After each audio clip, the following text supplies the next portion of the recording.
Everyone has something to share, and either wisdom, story, or logic. And it's clearly amazing to hear all the differing missing links discovered by people, unique to their own journeys, and in how they have come to discover them. Together, we can help to build a bigger picture for a better future, for a brighter tomorrow. Let's stand united. Let's remove the veils, and let's create a new world together. Are you that missing link? Join Jesse Hale on the Missing Link Talk Show as he helps to unveil the mystery through the unique wisdom and store of others.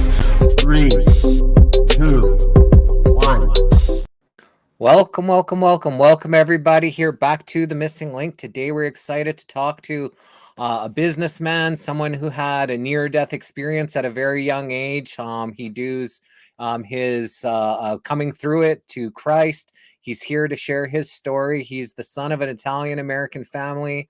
Eddie Marella, Edward Eddie Marella. How you doing today, brother? Hi, Jesse. Thank you. Nice to meet you. Thank you for having me on your show. Nice to meet you as well. So why don't you start off with telling us about your journey, telling us a little bit about your background, education, a little bit of maybe where parts of the world you grew up in, what part of the world you're in now, anything you want the audience to know about yourself, especially if they're hearing or seeing you here for the first time today. Well, where do I start? Other than I grew up in Boston, Massachusetts, born in Boston, Massachusetts. City of Quincy, which is 5 minutes out of Boston. Quincy is located like 5 miles south of Boston. So I grew up in the city of Quincy, and my grandparents were all from Italy. So we grew up in a large Italian family. My grandmother had 15 children, and so I have 65 cousins. So it's pretty chaotic growing up in a large family like that, you know. So at a very young age, my mother enrolled us into Catholic school. I have 6 brothers and sisters, so we all went to a Catholic school at that time, which we thought was the right thing to do. So we were raised Catholic.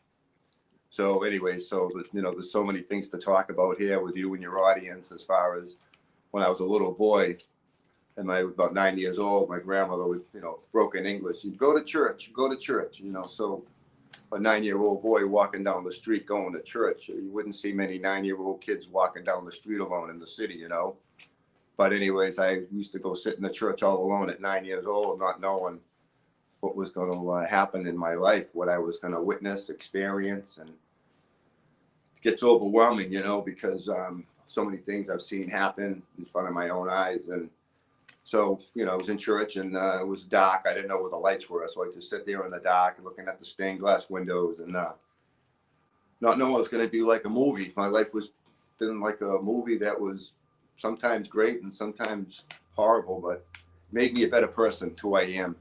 So I ended up graduating high school. I just have a high school graduated from Quincy High School.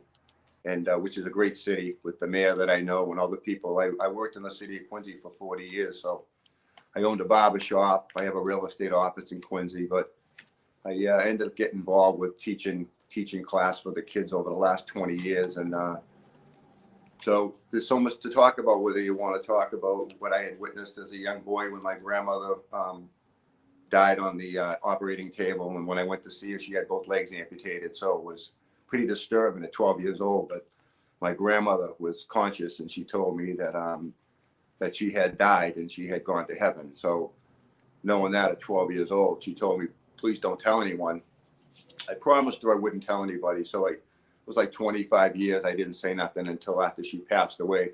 Then I told the family what she had told me, so she had gone to heaven and seen all the angels and the music, but they got her heart going again. And not realizing that was going to happen to me when I was 15 years old, involved in an accident. And so, I published a book. The book is called Oh My God, What's Next? And so when I was 15 years old, me and 10 guys were riding on bikes, and they were motorized. They were like very fast scooters without any helmet law back then in 1975. Well, I crashed the thing, and not knowing that I was going to leave my body and be on my way to heaven, also down looking at my body in the middle of the road. People were gathered around me crying and stuff. It was I looked at myself on the road. I says, oh my God, I died. And, you know, within seconds after I crashed and ripped my shoulder off and broke my neck, I ended up looking down at my body, and the 10 people that were with us, they were just crying and shaking and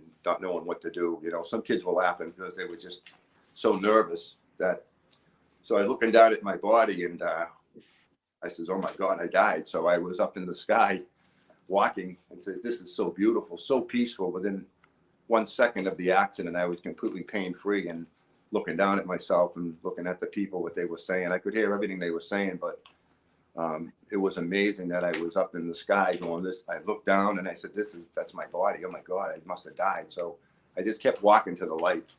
It was so amazing that I didn't want to go back, you know, not knowing that I heard this like vacuum noise coming out of the sky and went right back to my body. And I woke up on the ground with, you know, all broken and pretty messed up, you know. I couldn't move. And so with that, I recovered from that accident, not knowing I had permanent neck and spine injury and all that. But that was something that happened when I was 15 years old. And I knew right when you die or when your heart stops, that you definitely, you come right out of your body and you go to another place in time.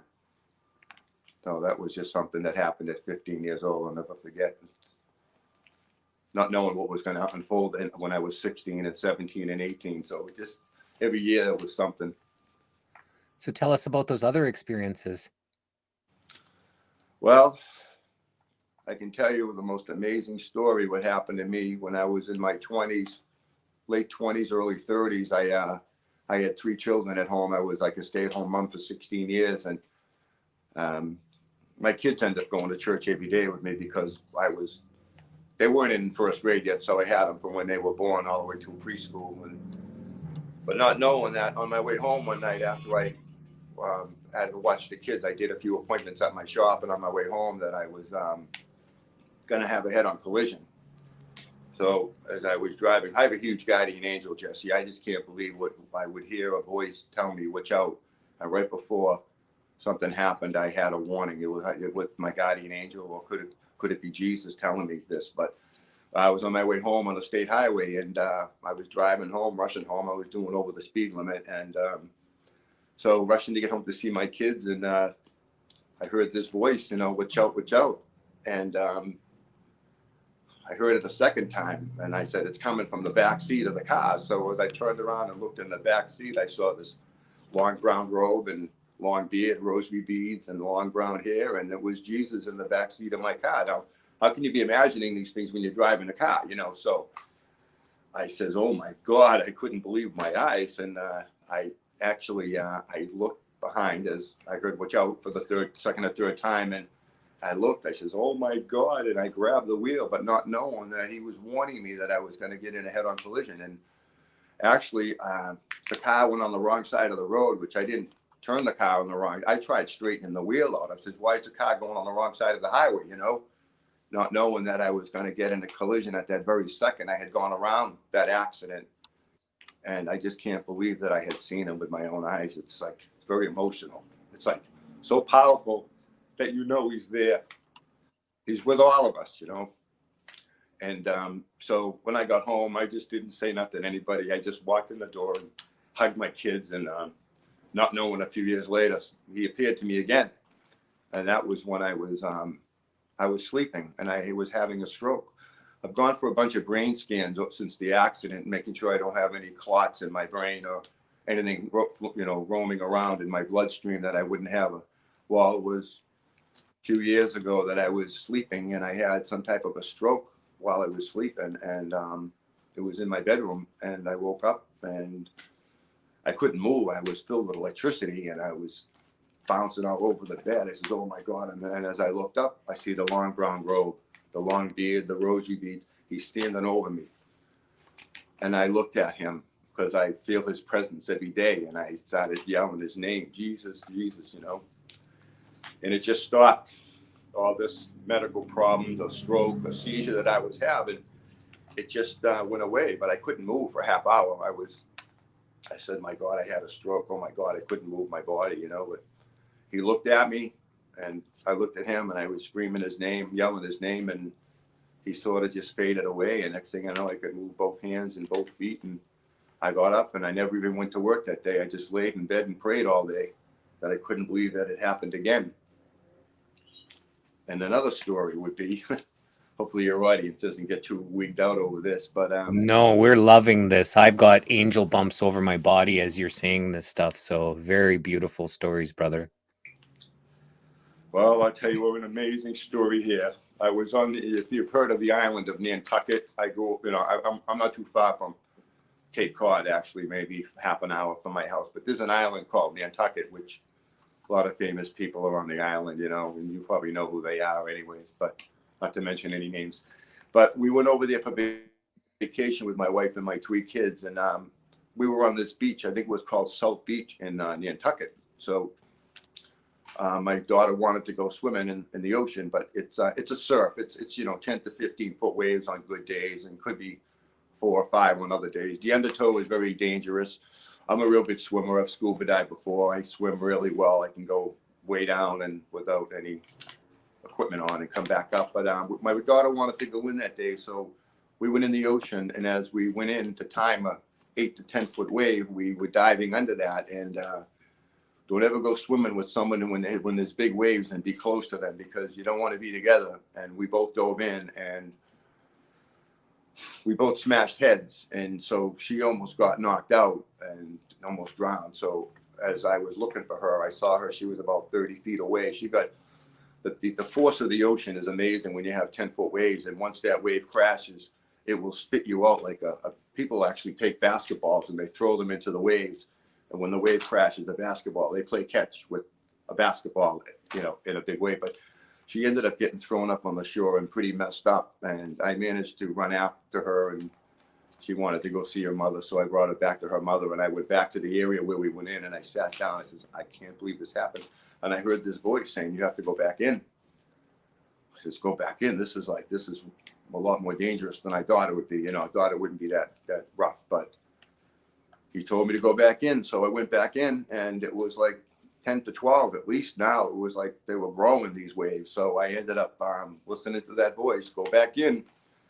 So I went back in. I timed it as before, as the waves coming in, you can time it where you can dive under the wave and you'll feel the wave go over your head. But there was no underneath that wave. That was taking everything up on the ocean floor. If there was any rocks and boulders, there would just be. So I ended up diving underneath. It was like, I'd say 12, 13 foot wave. And when I dove underneath that, I didn't go under the wave. It took me up inside. So I went up inside the wave, and with my neck injuries, I just had a fusion done a few years ago. But so I knew as I dove under the wave, I went up inside, and the G forces were just unbelievable. All I know was I was inside the wave screaming for God, holding my neck, knowing that I was going to slam my neck and probably break my neck and die. But as I was inside spinning around, the G forces were unbelievable.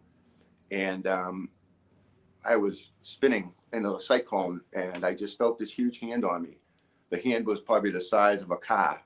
And I felt this huge hand on me, this is crazy, but the hand was under my feet, and it basically, I could feel these 2 hands under my feet, and it placed me on the shore. And as the waves were crashing, I didn't even fall down. This wave this hand I went through the waves as they were like a ghost. He put me through the waves as they was crashing. I didn't even fall down. It just 2 hands placed me right on the edge of the shore. I turned around, I looked at this next wave coming. I said, I can't believe I felt this huge hand on me. I didn't fall down. What's the explanation for this? What's next? And other stories I could tell you that are just so remarkable, that his presence is there. His protection is there. His love is there. His forgiveness is there. His compassion is there. So people that are struggling with things every day in their life, with dysfunctional marriages, dysfunctional families and friends, turn to God, turn to Jesus. He will change your life fast. And all you need to do is ask. I didn't even have to ask. Maybe it was because I was a little boy growing up in the church, and was programmed to, pray every night, pray every day. Well, I belong to different denominations now. I go to different churches to meet different people, and it's so wonderful, to help other people out who are struggling. I help out a lot of homeless people who are struggling on the street, and sometimes I take them in and give them a place to live and try to send them on their way and not get involved with their problems, but I give them hope. Wow. Well, what do you think was the purpose of that voice telling you to go back into that wave? Like when you were already experienced this trauma with, banging your head against your daughter and you're back there and like, I'm just trying to figure out what that purpose was to just put you back into harm's way. I couldn't believe it. I couldn't believe he wanted me to go back in. I was just like, this is crazy. And I know how dangerous it was, but he wanted me to put my trust in him. I guess that would be the answer. He wanted me to put my trust in him, that to experience his hand on me. And, it's happened before. A few years ago, I was in church. I go to a lot of healing services. So there's people with cancer and a lot of different terminal illnesses. And they bring them in wheelchairs. And I would be there a few hours before the service would start. And I was in my area on the South Shore of Boston, just a couple hours. I get there early and I just pray all alone in the church. And a couple of years ago, I was alone in the church and I feel a tap on my shoulder and there's no one there. And I couldn't believe it. My God, there's somebody tapping me on the shoulder. I didn't even look behind me because I knew I was all alone there in that church. And I think you saw that picture of that image that appeared beside me from when someone was taking my picture and I was all alone in the north end of Boston, going to meet the Cardinal. This man wanted me to sit with the Cardinal and have dinner. Well, why me? And been through a lot of stuff in my life. I don't think I deserve to be sitting having dinner with a Cardinal, but he's just a regular guy, But somebody was taking my picture before they had that mass that evening, and an image appeared beside me on that picture that I sent to you. The man that took my picture, he was a little bit wigged out when they brought it to a forensic guy, and the forensic guy said, I have no explanation for this. It's a picture of Jesus standing beside me, Why me, Jesse? Why me? Well, I think, you're a testimony to be able to share your experiences with other people, to people that maybe don't believe, and they can hear you and your, testimonies to, maybe help guide them back into the light. Yeah, it's pretty rewarding when you help someone out who's struggling with some emotional issues with their marriages or their whether it's drug addiction or alcoholism, and I can only help them so much, and they have to help themselves, right? Yeah, God only helps those that help themselves. But there's so much to talk about between what had happened to me. So I've been cutting hair for 43 years, and I've taken care of so many people that were like homeless people on the street that needed a haircut. They didn't have no money, so I took care of them.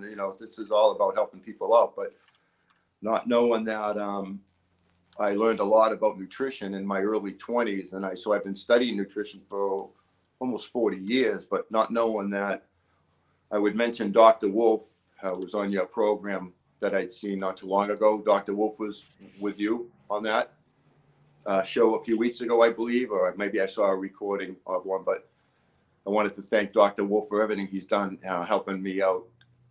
Can you still see me? Yeah, can still. So we've got the picture up of the picture that you sent me with you in the church and with that image behind you. That's what we have up on the screen right now. Yeah, well, it's amazing. He's with me right now, and he's helping me through this. This is my first video ever doing. I've spoken in front of people and all that, but it's really powerful once you feel grounded that there's someone there to help you along the way, whether it's a friend or if you don't have anybody that you're alone and you're just talking to God, and he answers your prayers in different ways. Dr. Wolf has helped me confirm what I've been doing of learning about nutrition. And so there was a lady that hitched me up with you, Sarah O'Connor from Dallas, Texas. I'd say this is why this is happening right now from Sarah, if she's listening. Thank you, Sarah, for telling me about Jesse. And thank you, Jesse, for having me, because there's so much to talk about it. And I woke up on an operating table a few years back having a procedure done, and the doctor couldn't believe that I woke up screaming. He was working on me, and I was meant to wake up screaming because I was in so much pain I was under.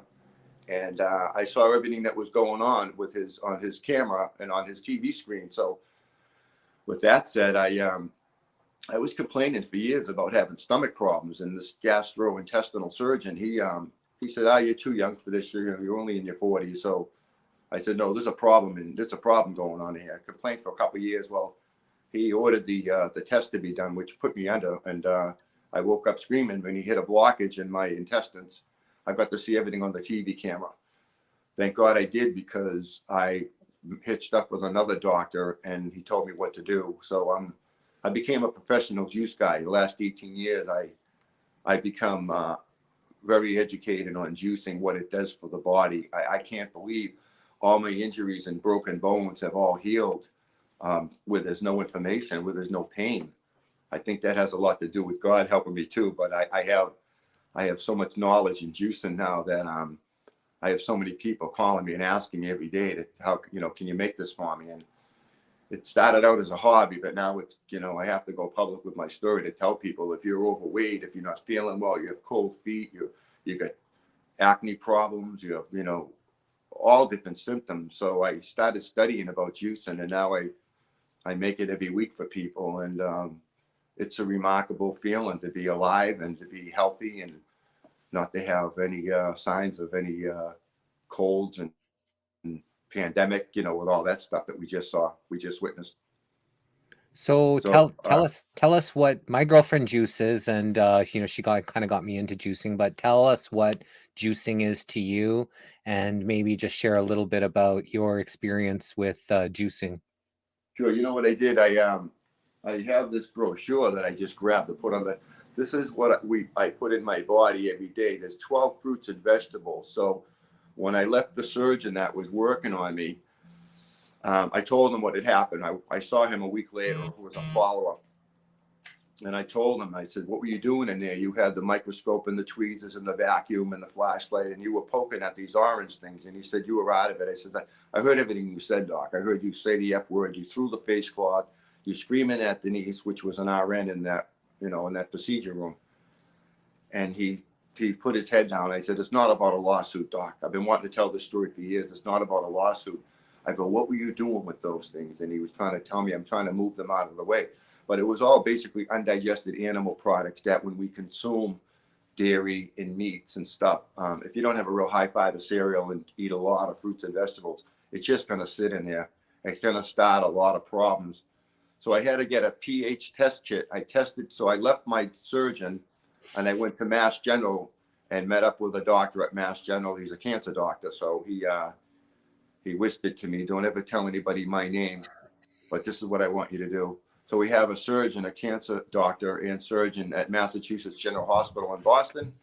And he told me what to do right away that day. The next day after my procedure, I ran and got a juice machine and I started juicing 12, 13, 14 fruits and vegetables a day. And immediately this blockage broke up without having any more problems with any more procedures done with this doctor that I had. And I could feel everything just breaking up. And now it's been 18 years of total vibrant health.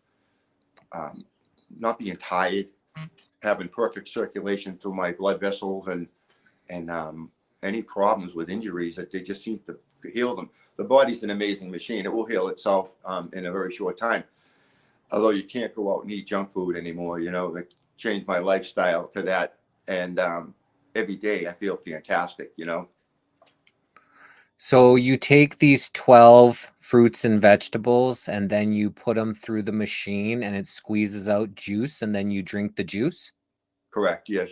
I do like 400 pounds a week for my family and friends. So it's a lot of work, but someday I'll probably be teaching class on how to juice, because to help people out so they don't get overwhelmed. It takes about 1 hour to make 1 gallon. So I have to make 10 or 15, 20 gallons a week for my family and my friends. It's 15 to 20 hours, but I've got it mastered so I can, help people set up their kitchens and stuff like that. But I have a huge huge chain grocery store in this Boston area that was looking at me now. They want my drink, but I can't make 100 gallons a day for every store. So I'm sure there's going to be someone who wants to talk to me about this in the future, but I have total control of this. The recipe is so powerful. There's, apples and pears, grapes and carrots and celery and cucumbers and turnip greens and beets and radishes and cucumbers.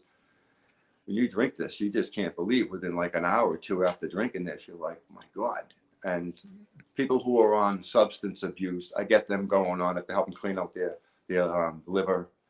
And a lot of people I help, but there's a lot of people that I can't help that fall off the wagon and they go back to drinking. So alcohol wins most of the time if you're an alcoholic. Unfortunately, I wish I could do something about that, but I can give them hope and pray for them. You can just give them a nudge, and it's up to the person to walk through that door. And, you can just be there, you can try to help. But again, if a person doesn't want to help themselves, it's really hard to help someone that doesn't have that, inside of them that, they actually want the help, and they revert back to their old ways and their old patterns very, very easy. Yeah, I think a lot of these problems stem, Jesse, back from when you're a child, like what happened to me when there's 65 grandchildren. There's always something that's going on in the family that's not good. And, most people have had abusive experiences when they were kids, So they do say, and I was listening to an ophthalmologist, and he was talking in a seminar to a bunch of medical doctors, and he was an ophthalmologist, but also he was a naturopath. And so he was sharing his experience, and he says, I'm going to be putting my naturopath hat on. And he says that most diseases, most sicknesses, most problems that people are facing has to do with inner trauma of something that probably happened to them as they were a child. So there's this stuck energy, something stuck inside them that starts to manifest into these certain other symptoms, because the body is, like you said, it's so amazing. It's telling itself, to warning it that you have to deal with some of these unresolved trauma or these issues. And so it starts giving symptoms, so that way you can start to know that there is something wrong, to try to fix all this stuff before, it's too late. And I think that happens a lot for a lot of people. And that's why they say, shadow work, dark night of the soul. People really have to look within and figure out what's going on inside of them before they really want to truly come out of their shell that they've been put into because of whatever this trauma has caused them. Well, it's so true. And another story happened when I was 11-year-old boy. My mother we lived on a main street, so there was like 3 rails. There was the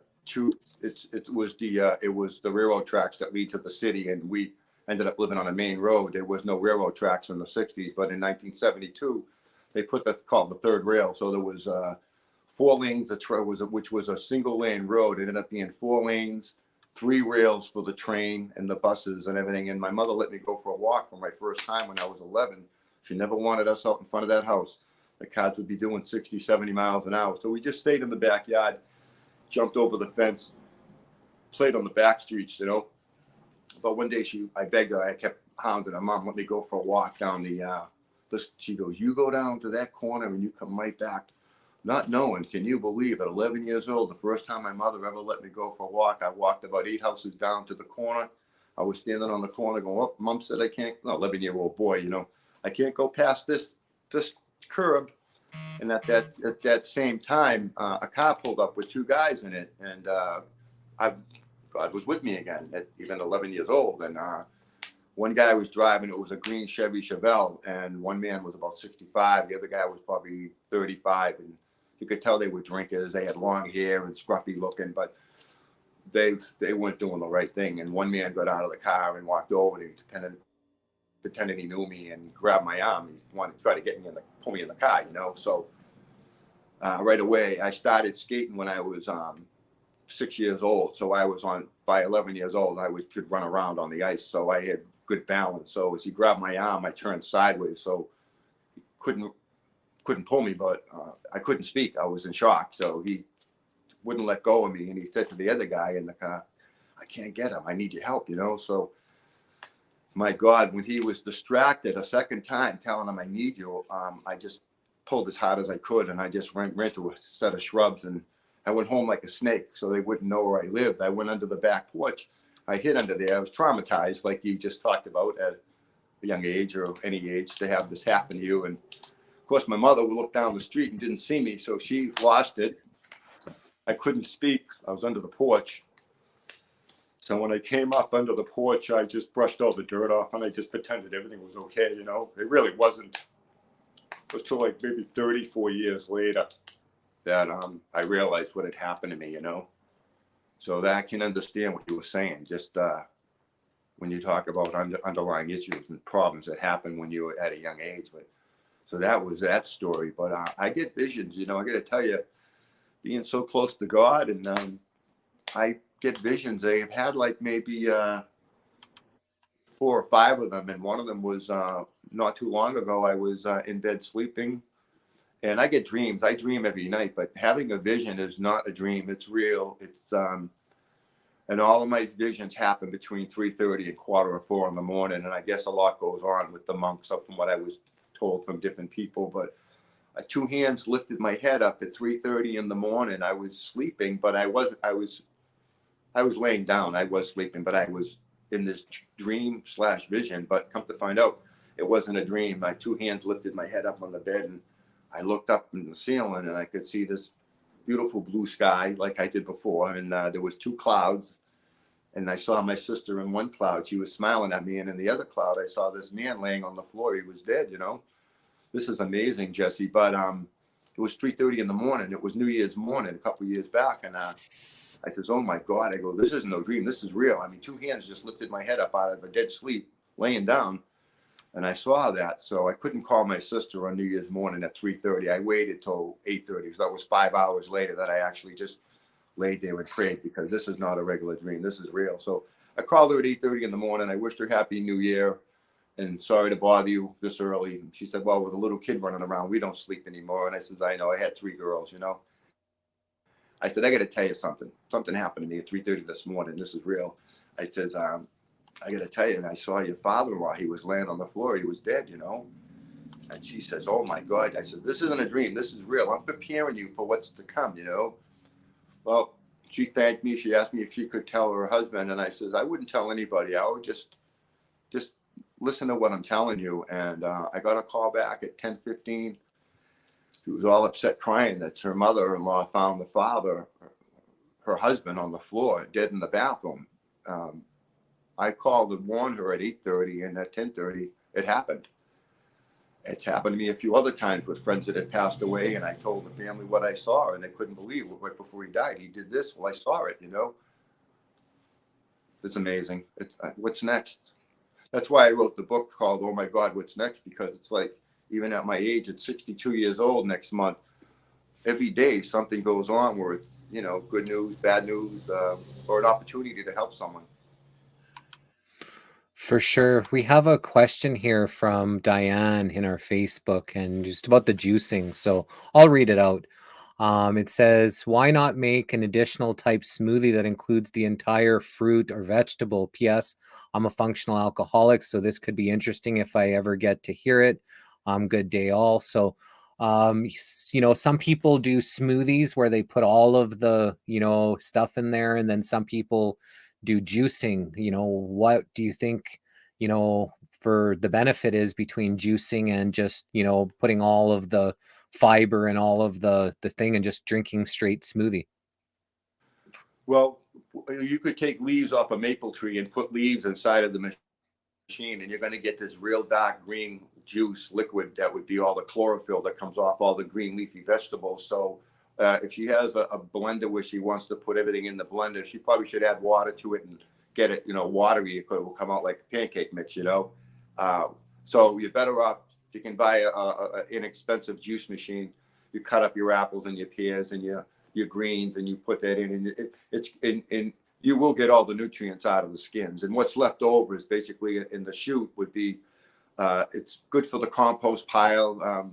it's all the nutrients have been taken out of it, you know. And one 16-ounce bottle has 37% fiber. So when people drink one 16-ounce bottle, they cannot believe how easy it is to digest food. So I would recommend a juice machine and not the bullet and those type of, they're good, you know, if you want to just put in your almonds and your stuff. And some people have their blueberries and their raspberries, and they make one every day. I make it by the gallon. So I'll drink a few 16-ounce bottles of this juice a day, and it will just curb your appetite. If you have a belly, I have people that lost 40 pounds in 1 month on their stomach because they're getting the proper nutrients in their bloodstream. So they're really not craving any sugar candy. You really don't even like the taste of cold cuts anymore, any processed foods. Your body will start to change to be in an all alkaline state. So if she needs to help, you know, for me to answer any questions for her, I would. I give her the best of my knowledge. That's all I can do, you know.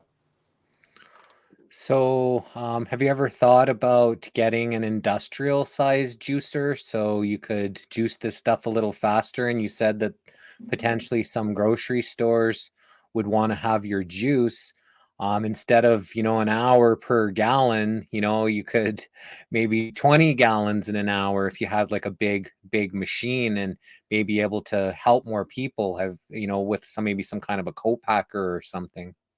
Yeah, what I'm doing now is I have this. There's a big, very, very successful food chain. It's called Market Basket out of Boston. They cover basically New England area. So I have the owners of this Market Basket wanting me to make it for their store, but I just want to basically teach, tell people what to do, make videos on juicing, and also have the store make it right in house and have 16-ounce bottles, which would be the size of a spring water bottle like this, and put it on ice. And it could be near the food court where people are ordering pizza and subs. They definitely need to drink this juice to help them digest that. But I want to have someone take over for me. And my recipe is so delicious. There's nothing like it.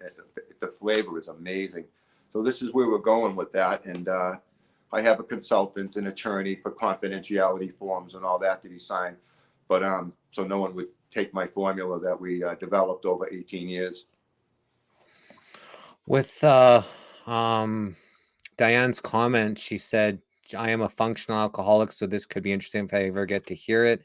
And then she still said, still interested in the alcoholic intel. Do you have a specific question you'd like to ask, Diane? Because I'm not sure exactly what intel you're looking for when she says she's a functioning alcoholic and that not juices, that does smoothies and not juicing.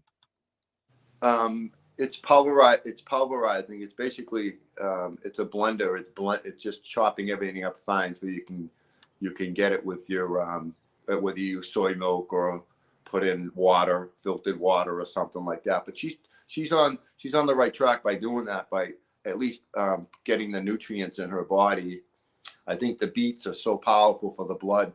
When you drink straight beet juice, you wouldn't believe how powerful beet juice is. But when you have 12 of them together and you look at it under a microscope, and you're basically looking at these micronutrients and these enzymes that are all dancing with each other, because you got, you know, whether you have broccoli and turnip greens and radishes and beets and apples and grapes, it's just it's like you really open up the refrigerator door and you don't need 12 ingredients. You just have it in and what the most beautiful thing is, when you drink it in a wine glass, it doesn't belong in a paper cup. This is like a really delicious high-end drink, but when you drink it in a glass, you can really feel it. And the flavor is so much better than drinking it in a cup. But it goes into your, when you drink it, it goes down into your stomach lining and goes right into your bloodstream. So you'll feel this within like 15 or 20 minutes. Everybody who drinks this calls me up and says, I can't believe this. You know, every week there's people calling me starting on this. And then I educate them, and then they can take that information and stay with it until they've reached their goal. It's become a lifestyle for me. I have to do this every day. I don't want to ever be overweight and be sick. So I'm doing this to stay healthy and to fight free radicals, which it's a cancer drink. It came from the cancer doctor, an MD. So it's all living, like, you know, what you're drinking, you're putting live fruits and vegetables. This is living organisms that you're juicing, and you're getting the ultimate nutrients out of living food. And so it's different than eating dead food. So do you still eat meat then? Or, you said that that had done some blocks inside of you. I know that people that stick to raw fruits and vegetables, whether it's juicing or just eating them, and they don't eat any cooked or fried food, any processed food, they're some of the healthiest people that are around, because all the stuff they're putting into them is live and living. That's correct. Yeah. So it's raw. Actually, I have my shelf life. I can get almost 14 days. What I do is I vacuum seal them. So when you're making these bottles and you fill them up to the very top, you squeeze the bottle, and when you put the tamper-proof caps on, you can see that liquid come right to the top. So there's no air, and they're in kept at 33 degrees, 34 degrees. With that cold temperature and no air and no light, this juice lasts a long time. And if you come back 3 weeks later, it will start fermenting, because it is raw and it's not pasteurized. It's alive. And so when you put these micronutrients and these enzymes and this chlorophyll and all these minerals in your blood, you just feel like it's really, it's life-changing. And so it would be nice to keep going with my vision and my dream about this being a franchise someday, or being access to everybody, one store in every town, because there's no one that does this. There's no one that will sell 12 fruits and vegetables. It's too much time in cleaning all the produce, feeding the machines, labeling, bottling, straining, disinfecting. It's an art. And there's no one that really sells 12 fruits and vegetables in this whole area. You have to own a produce company, I would say, to be able to make good money off this. You'd have to buy 100 cases of apples instead of like one case. I think that would bring the cost way down. But it's so effective on people. I'm never going to stop doing this. I'm never going to stop helping people out who are sick. So here's a comment from Andrea in our Facebook, and she's saying you have to drink it right out of the juicer. It does lose nutrients immediately. Have you heard about that? You were just talking about a long shelf life, but some people believe that, as soon as you juice it, every hour it loses a little bit of nutrients. Like, is it maybe because you're vacuum sealing it kind of in the bottle that the nutrients aren't being lost to oxidization? Yeah, what we do is when we're doing this, they go into a big tub, and there's a block of ice that's encased in. So right when it goes on, it starts getting chilled right away. So and then there's no air getting in because there's covers on that. And then I have a partner that's a licensed nutritionist, and their thing is, if you cut an apple in half and you let that apple sit out for 15 to 20 minutes, the nutrients will get evaporated in an apple by being left out. I think once you put it through the machine, you get it on ice, keep it as cold as you can, and then vacuum seal it. I disagree with that. I just can't believe how you can feel after just drinking like one glass, what it does for your digestive tract, what it does for your energy. And you're just not hungry when you drink this. But I had to become a vegetarian for 1 year after I had that experience on that operating table. The doctor that I met with, he wanted me to have no meat and no dairy for 1 year. So I became a vegetarian for 1 year. And then after 1 year, I went back to having just a little handful of chicken, fish, but a lot of nuts and grains and high fiber cereal in my drink, and black coffee, no cream, no dairy, no butter, very, very little cheese. No melted cheese, I don't think is really good for you on pizza. I think if you have a piece of cheese that's in its natural state, that will break down through the temperature of your body. But I think if you're melting cheese at 400 degrees and you're eating slices of pizza, you better have high fiber cereal and drink a lot, or have a lot of salads to help you get rid of that. If not, it's going to be like what happened to me, what I saw on the camera, undigested animal products sitting in you. Pizza's my favorite. I love the pizza and the melted cheese. We were just at a family function where they had this hot pot in the middle of the table, and they were cooking their meats. I haven't eaten meat in 6.5 years, but I still have eggs, and I still have, some cheese, a little bit of dairy, but I haven't had a cold or a flu since I stopped eating meat 6.5 years ago. I have not been sick. This whole Congratulations. entire last 3 years, I haven't, wore a breathing inhibitor. I went to rallies hugging people and didn't stay away from people. And I didn't actually catch anything. I don't even know if that's even possible. I think it's, more that people are being poisoned by the food, the air, the water, and that's why people are getting sick, radiation poisoning and all this kind of stuff. So if you are feeding your body with proper nutrients, then your body's going to take care of itself. That's what it's meant to do. And it will repair itself from what's going on. And when you drink this drink, and some other people might have their own recipe or their ingredients that they use, but once this goes into your system, it's like they go after the problem, whether you have any type of little tumors that are inside of you. And I have one study that was done by the Johns Hopkins University and from the Cancer Research Institute, and just 2 ingredients with broccoli and tomatoes. When you juice them and drink them, just those 2 ingredients, it drastically reduces tumors in the body. And that study was done by Johns Hopkins University, and I'm doing 12. So I may be overkill, but the results are phenomenal. And everybody that drinks this just can't believe what it's doing to them. So I want to keep going with this. Yeah, my girlfriend Angeline, she's had lots of health issues over the years before I met her. And at one point, she had a big tumor kind of grow on the side of her face. And they told her that they wanted to do these biopsies and all these kind of things. And she didn't want to. She saw what they did to her brother. He had cancer at an early age, and in and out, poisoning and radiation, chemo, all that kind of stuff, which really deteriorated. She had to do a bone marrow transplant, I believe, or stem cells, something she had to help him with. But she just, left the doctor's office, and then she just juiced every day for 30 days. And then the thing expanded, and then it shrunk, it like somehow, whatever. And she hasn't gone anything and got it checked 10 years or later or Wonderful. whatever, but she still got a little bit of a bump. But she said after she did the juicing, it just expanded. It must have sucked out all the toxins, and then just shrunk to a small size.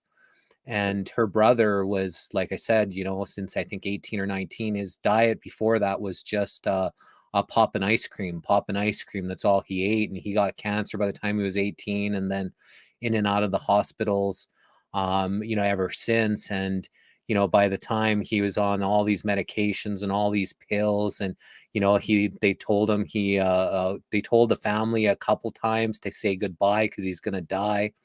And then the last time he said that was it, he left the hospital. He quit all the pills. He started juicing, and he started smoothies, and started cannabis, and stopped all the pills. And he's still alive now, 20 years later. Or maybe it's been 10 since he stopped all those treatments, but he just went to more natural and got away from all those medications. It was handfuls of pills every day, and it was just cancer kept coming back. And ever since he stopped all the pills and stopped all their treatments, and just used cannabis and juicing and smoothies, he hasn't had cancer in 10 years ever since he stopped all their poisons that they were giving him. Yeah, this is amazing. The reason why I learned about juicing with a very close friend of mine, he had the worst cancer that the doctors have ever seen, with an enlarged prostate. I think he was 4.0. I'm not that familiar with the. I remember hearing 4.0. I think that's pretty high on inflammation for the prostate gland, So they had to do all the chemo and radiation to him, and then we started juicing right when he was going for his cancer treatment, and right away, like within 2 or 3 days, he never lost his hair. And then he was feeling so good that when he went into the Mass General every day, 5 days a week, having this treatment done, people said, "What are you doing here?" And he didn't feel like he had any cancer anymore. He started juicing every day, because we heard from this doctor what to do. So while he was going for his treatments, he started juicing. So he did 1 year of juicing. I didn't stop. He stopped. cancer-free, feels amazing, didn't lose his hair or anything. They chemically castrated him, if you know what that means. They plant radiation seeds in your prostate. They went through this whole thing. With the drugs and the medication and the treatment, he was worse doing that. So he ended up juicing while he was being castrated. And well, something happened. It's sort of personal, but after 4 or 5 days of juicing, he couldn't believe. He didn't feel like there was anything wrong with his prostate gland. And he called the doctor back and he said, "You wouldn't believe it. Works fine." And the doctor says, "There's no way. I chemically castrated you for 1 year. Don't even think about having sex with anybody." And he couldn't believe it. He said, "This is 4 days later. I couldn't believe we look at that. Look what happened to me." You know, the doctor says, "There's no way you could have possibly." He goes, "I did, doc." So he juiced for a whole year and then he stopped. I didn't stop. And he's not with us anymore. Cancer came right back after we stopped juicing. And it goes to show you how powerful this is, how powerful juicing can be in the blood for your circulation, your heart valves, your liver. What I think about is the pancreas and the liver. I want to take care of these organs. They're so vital. They're so important. I mean, you can have a drink once in a while. That's okay. But make sure you take your vitamins and juice and eat good food. And I would stay away from a lot of meats. Big meat eaters are in the danger zone with gout and all these different problems with their body. It's highly acidic, you know. They're putting in all this highly acidic food. And it just comes down to an alkaline. Buy a pH kit, little alkaline test kit like you see for a fish tank, and just urinate on it in the morning, and you just look at the color on the chart. It tells you what you're running at. You know, you really want to be like 7.0, 6.8 to 7.0. I was in the 5s, not knowing why I had cold feet, why I had joint pain, why my stomach was sore, why I had no energy. Only in my early 40s, I was a mess. No more.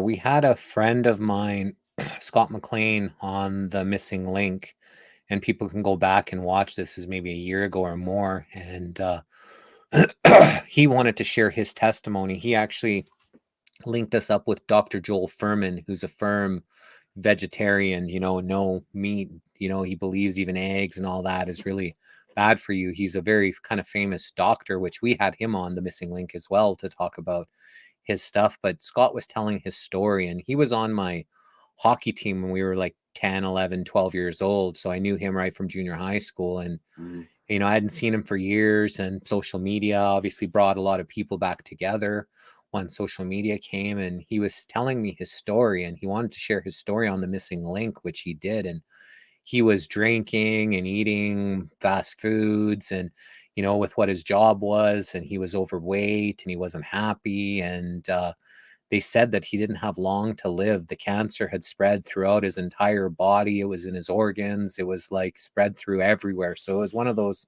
type of situations where it was certain death.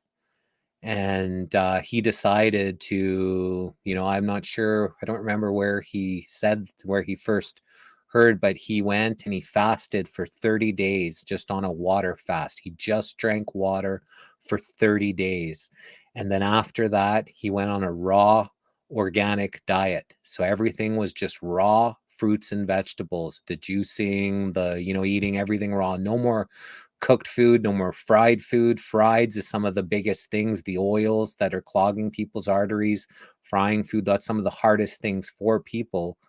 And this was like 10 or 12 years ago. So for something that they gave him weeks, even days to live, and he cleaned it all, eliminated all of the cancers, didn't need their chemos, didn't need their radiation poisonings, didn't need anything. He fasted 30 days water, and he's only been eating raw fruits and vegetables ever since. And he's never been healthier, happier than he's ever been in his life.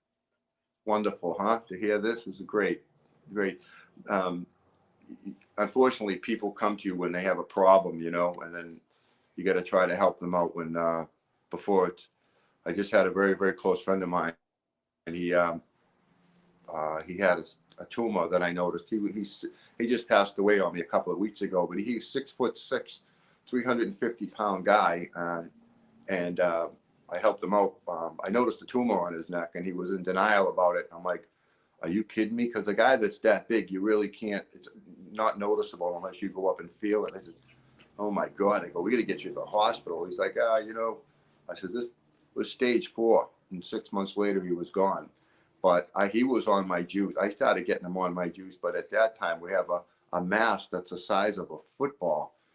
And the doctors couldn't remove it. They would have had to take out his jaw, his throat, or probably would have had a voice box gone. So they nuked him. And, he wasn't around much long after they got through bone cancer, tumors growing on him, and could have been avoided if he had a good diet years ago from eating processed foods.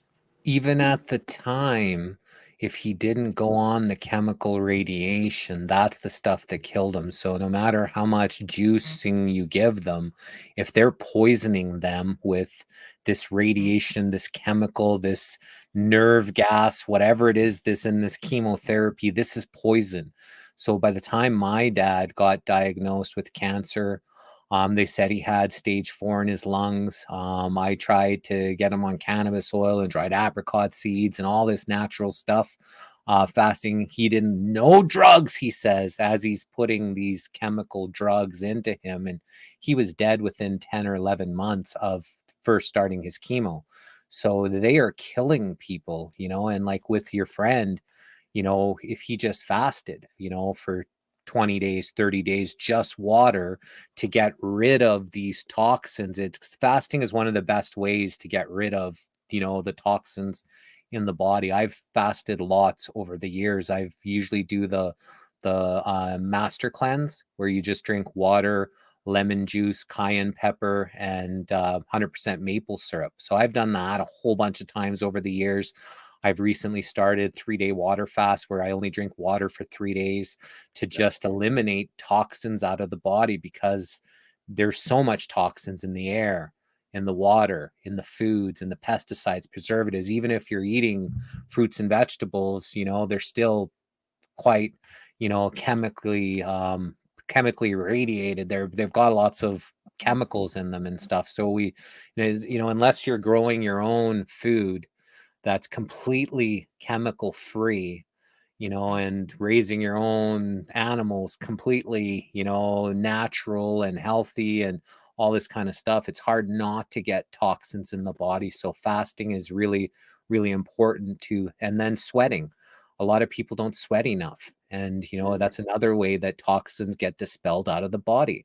And depending on what climate you live in, you may not ever sweat ever, right? Because the people that aren't doing any physical exercise to get the heart elevated aren't sweating. So all those toxins are being trapped inside of the skin. And so those are some things as fasting, detoxing, sweating, you know, and juicing, some of these things that are really important if you want to get your health back. And then rest, you know, good sleep is really important. A lot of people are night owls, you know, especially with social media and their phones. They don't get to sleep until 1, 2, 3 a.m. and then up at 6 or 7, you know, your body doesn't have a chance to repair and to heal itself, you know, when you're sleeping. So those are some really important things if you wanted to get your health back into your own hands. That's so true, exactly what you're saying. And it definitely helps when you have that knowledge to take action and do that, and not wait, because when people have things going on, your body talks to you. So you basically know what's going on, and you got to get on that really quick and go talk to people that are into juicing and nutrition to try to go down that road. I don't recommend going down the road for the medical road with experimental drugs and all this stuff that they're doing on people. It's horrible.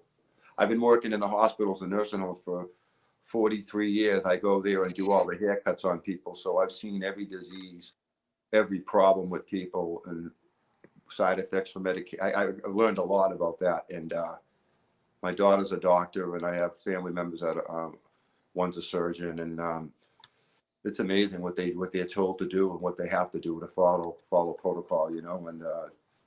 And I try to tell them about juicing, and they do. My daughter's amazing. My 3 daughters, I have 3 girls. There's a doctor and 2 nurses, and they're juicing, and they're ripped. You wouldn't believe there's not an ounce of fat on them. They're athletes. They captain of the sports team that they belong to, and 31, 29, and 22 now, so they're not little kids anymore. But I'm so glad I got to teach them as little kids, watching me juice and being part of this. So it's something they'll always have to want to do to maintain vibrant health. Have you heard about castor oil that can heal the body? I've been recently hearing about that, people putting some castor oil into their belly buttons or putting castor oil packs on because it's actually going into the joints and things. So that's something I want to learn a little bit more about and explore. But have you heard about how castor oil can help the body? I watched a video on that not too long ago, and it was amazing that something could go into the system through the belly button. I haven't tried it yet, but I'm open for learning more and more every day from people like yourself and your audience.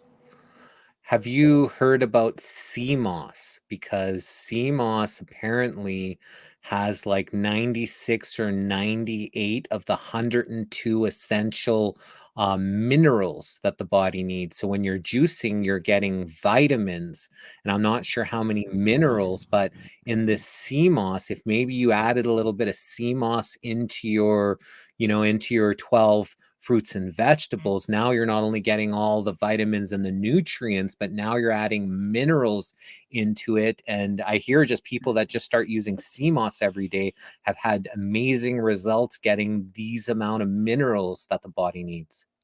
Are you talking about something like sea kelp that they use in Scotland and Irish moss, sea moss. Yeah, it's called yeah. Irish moss, sea moss. They have some of it's purple sea moss. Like there's different places that have it, but apparently this sea moss, this, kelp or whatever it is, this sea moss has got so many, actual minerals that the body needs. Where do people buy this? Do you know where, Jesse? There's you'd have to obviously get a good source because there's people selling fake stuff as well as the good stuff, but there are, good retailers. But I would just do some research on local anybody that's any like organic store, health and vitamin store that's around you. Go and talk to them. Hey, Yeah. do you guys sell any sea moss? Maybe you can find some. Maybe you can find some online and stuff, but again, you have to be careful of who you're getting and what you're getting, because there's a lot of fakes and scammers out there, and they'll sell you. They'll go and pick up some seaweed and call it sea moss, try it out, and maybe it may be not or not. But this apparently is really, really beneficial, and a combination with your, magical 12 fruits and vegetables. I think that it could supercharge even your amazing drink that you have is this sea moss. So I would definitely look into that. I started off when I was in my early 20s, and I started off with blue-green algae. So I know the benefits of blue-green algae. If you're familiar with algae, it's very powerful. And with the chlorophyll and the nutrients that are in algae, if it comes from a clean place, and that was on top of Mount Mazama in the state of Washington, where the volcano erupted. And I think it's called Crater Lake. And I went out to Oregon, and I think it's 2,000 foot deep lake. It's the volcano, and all this algae grows on top, and they skim it harvest seasons in August. So we were eating a lot of algae. I think it's in the same family as what you're saying, Jesse. Yeah, then that's the beneficial stuff. So Joseph here is, man, would I love to buy a gallon or 5 of his drink. You're in the Boston area, right? Yeah. Joseph, I don't think you're too far away, but if someone was interested in getting, I know you're producing a lot already for a lot of people. Do you have extra to share with others that are interested? If someone wanted to reach out and say, hey, can you ship me like even like just a one bottle, just to have one, bottle of it? Like, do you do any of that? I don't. It's too expensive to put it on dry ice and ship it. But basically, people come around from other states, from New Hampshire and Maine, that met with me, and then we meet them, and I give them a cooler full, and they head back up. They might drive 100 miles to meet me, that type of thing. But I mean, where is this going? I don't know. It's all by the grace of God where He's gonna make this available for everybody.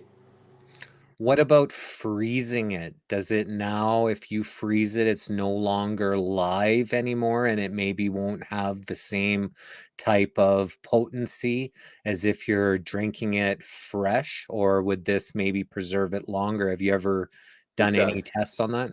Yeah, we have frozen bottles before. We've made popsicles from them, and which was another good idea. But the different properties they separate, But we've frozen bottles and bottles years ago and did an experiment. And when you just take a frozen bottle out of the freezer and you need to put it in the refrigerator for 3 days, and then after it's like a turkey, if you're going to defrost meat, you leave it in the refrigerator for days and days. It takes a long time. But once this defrosted and we had this bottle of juice that we froze, it was almost like the day we made it. We couldn't believe it. So we can freeze it, but the bottles expand. So sometimes that you have to figure out how you're going to do this, put it in a bottle that can handle the expansion and contraction. So we had here Chantel from our Facebook. She says, I would really want some of your recipes. Is this like an ancient Chinese secret? Do you share the recipes for people to just do their own juicing? Like what's, is this like a 12 magical, potent that you just kind of keep for yourself, or how does that work? Yeah, we would never give the recipe away unless there was like confidentiality form signed and, and all that, because it is that powerful. It is, I can give them, if they contacted me, I would give them, something close to that. But the flavor, when you taste it, there's nothing like it. The flavors are so delicious. It's sweet because you have your grape and your pears and your apples, but you don't really taste all the bitter greens that are in that. And the carrot juice and the beets are phenomenal. And you can actually see it when you drink this for a few days. When you go to the bathroom, you're like, my God, I can't believe how good I feel eliminating the toxins. So, if people get a hold of me, I could give them a little something that would be close. So for me, since I stopped eating meat 6.5 years ago, my diet has changed quite a bit. I used to not like mushrooms at all, and now I eat mushrooms. I see some benefits, in them, and now I can actually eat them and then not taste bad.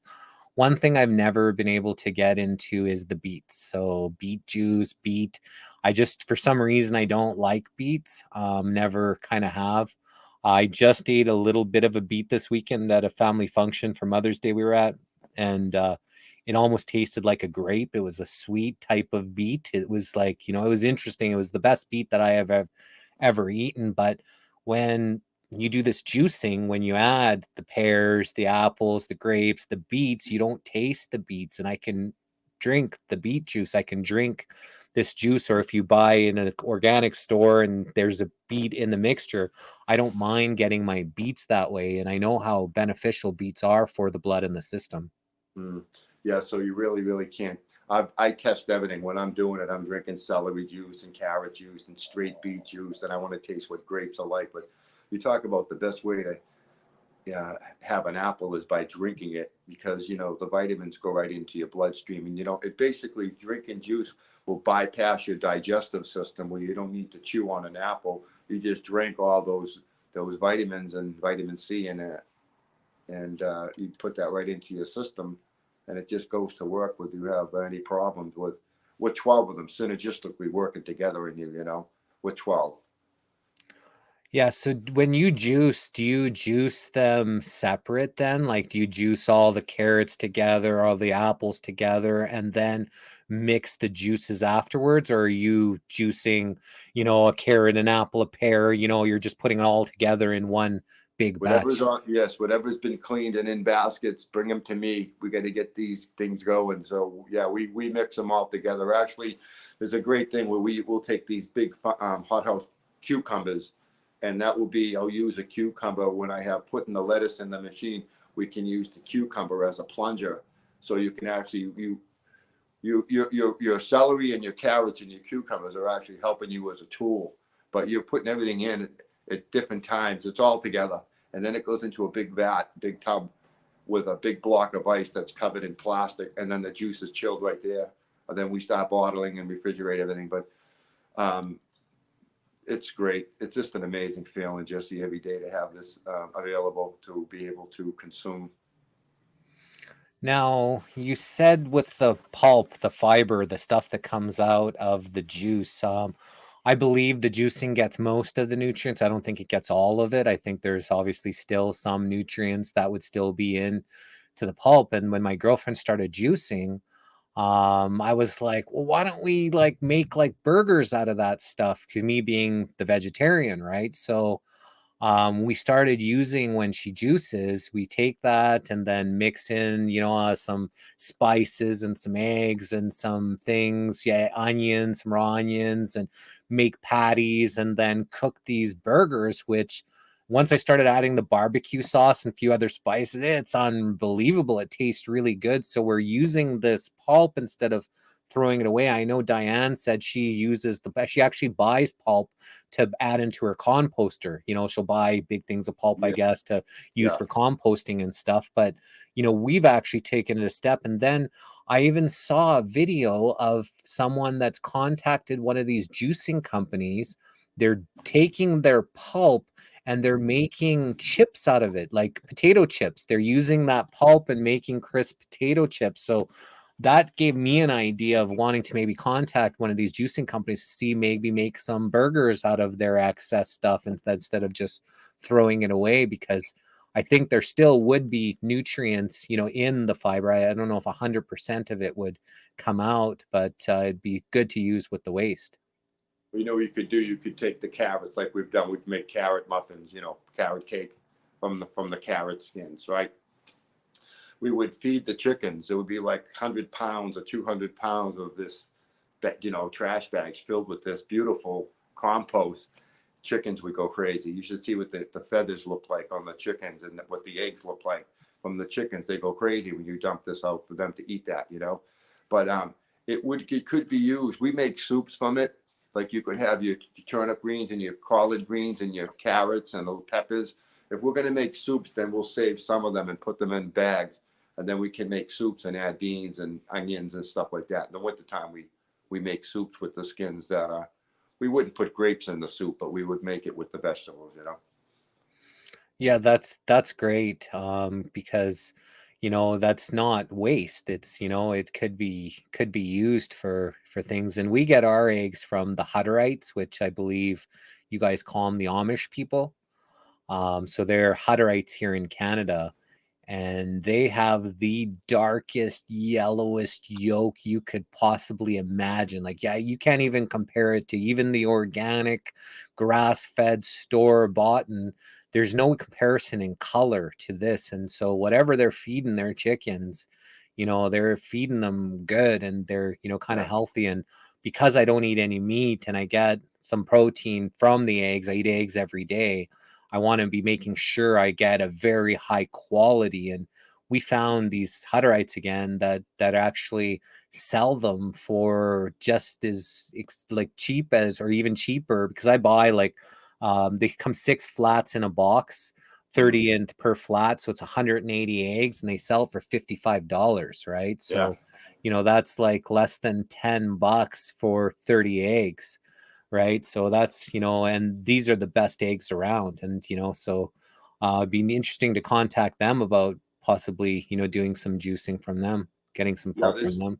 There's a lot of people in my area that raise their own hens, or there's a lot of egg stands in this area. So some of the people will grab they'll feed their chickens with my skins. You know what I'm saying? They'll just dump them in the pen and they go crazy feeding off them.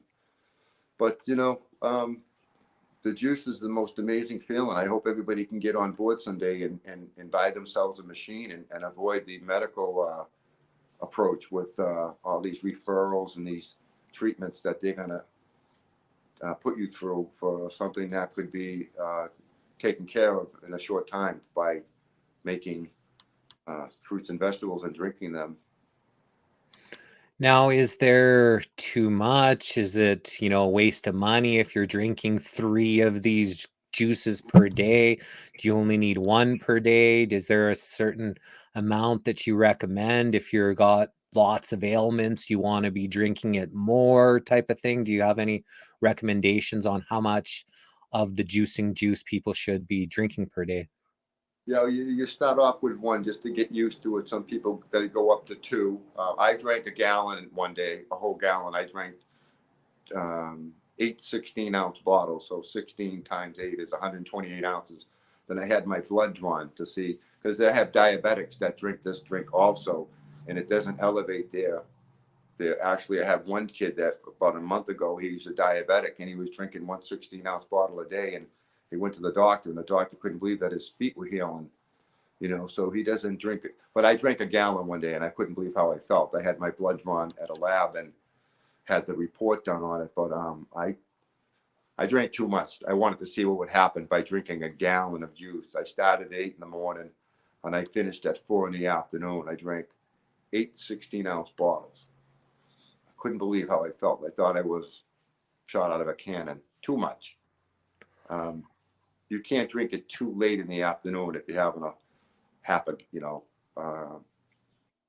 I drank 32 ounces on my first day. I drank 32 ounces at 2:30 in the afternoon, and at 2:30 the next morning I was just getting to sleep, and the doctor told me don't drink it after 2:30 in the afternoon. Well, I drank a lot more than I should have, but it really gives you a lot of energy. And yeah, I hope a lot of people can learn from this and get moving and try this out for themselves. So they won't be getting colds anymore. They will spit out all the side effects for your medications. That's a really good thing to remember. So I was listening to some of Dr. Sebi's teachings. He's one of the most amazing doctors that I've ever heard or listened to, talking about what foods you shouldn't have, what foods you should have. The FDA went after him because he was curing people's cancers, he was curing people's AIDS, he was curing everything. I'm not sure if you heard of this guy, but they've murdered him now. But he was curing all these people, and they came down on him. They raided him, they took all of his stuff. They put him to court, saying that he's making false accusations about curing cancer, which it's illegal to cure cancer in the US. It's actually illegal to cure cancer, yet they're asking money for everybody and pink ribbons and give us money to cure cancer, but they've made it illegal to actually cure it because they make too much money off of cancer. But anyways, they had really came down on this guy and charged him and took all his stuff, and he had, I think it was 150 people that showed up in court to testify that he cured them for this and for that and these things. And he was asking the judge, and she says, well, what is this? And he says, and he says, well, what's the problem when someone has certain ailments? They have mucus. When some people have AIDS, they have mucus internal through their skin. It's all this, it's over mucus. Too much mucus means the body's not in an alkaline state, and it starts producing this phlegm and this mucus. And that's why when you're smoking, you're producing all this phlegm. You got a phlegm inside your body. That's why smokers, it's not the smoke that's hurting them, it's the over phlegm that's in their body and stuff. So you get rid of the phlegm, you get rid of a lot of these diseases. And I think part of it is the juicing and the raw organic fruits and vegetables that help to alkalize your body so it's not out of balance and it's not too phlegmy in state. Yeah, right. And I'm glad that you took action yourself, Jesse, to feel vibrant and healthy every day. I can't imagine what it's like for people to get up in the morning and they're hungover from the night before, or they ate too much and they're very overweight. And for them to get going, they need their coffee to get going, and they just don't have any hope in their life. A lot of it stemming from their diet, along with a lot of emotional problems that happened years ago, or they're just not happy with themselves, with their life and their relationships, or their marriage, or their kids, or their job. And and I understand all that, but there's nothing more at being at peace with yourself. I'm glad that I do have very vibrant health, and I look pretty good for my age. I wouldn't look like this if I didn't juice. I would look like most of my other people that I know that don't juice, and they're all drinking and smoking too much and eating the wrong food, and they're not alive. They're just like depressed. Everything goes wrong. They don't help out people. They don't pray. they're caught up in the whole world about material things, and it's not good, not at peace inside. Well, you were talking some stories about something you when you in 1974. I was born in 73 and I'm turning 50 this year, so I'm doing pretty good for my age. I think you look great for your age as well, so you're doing something right. Brienne says, "What drink is this?" And so he's talking about juicing. So he mixes like 12 different fruits and vegetables. Tara's asking, did I miss the explanation of why he can't share the recipe? Well, it's pretty protected, like we have my attorney and my promotional guy, we have confidentiality forms. So when we fly somewhere and we do a presentation, well, we can tell them what the ingredients are. They're on the labels, but we can't tell them the ratios. You can say, yeah, there's apples and pears and grapes and carrots, and give them all the ingredients. It's right on the bottle. But just the way it's done, it's just the flavor is just, and the potency. So, they can have all the ingredients off the label, and then they can do their own thing with it. But like people will drink it, like the question to get back to you on that, they'll drink it, and then like there's some days where I just don't drink it because it's still in my system from the day before. So I didn't drink any yesterday, but I drank some today, and I'll finish up my whole supply until next week.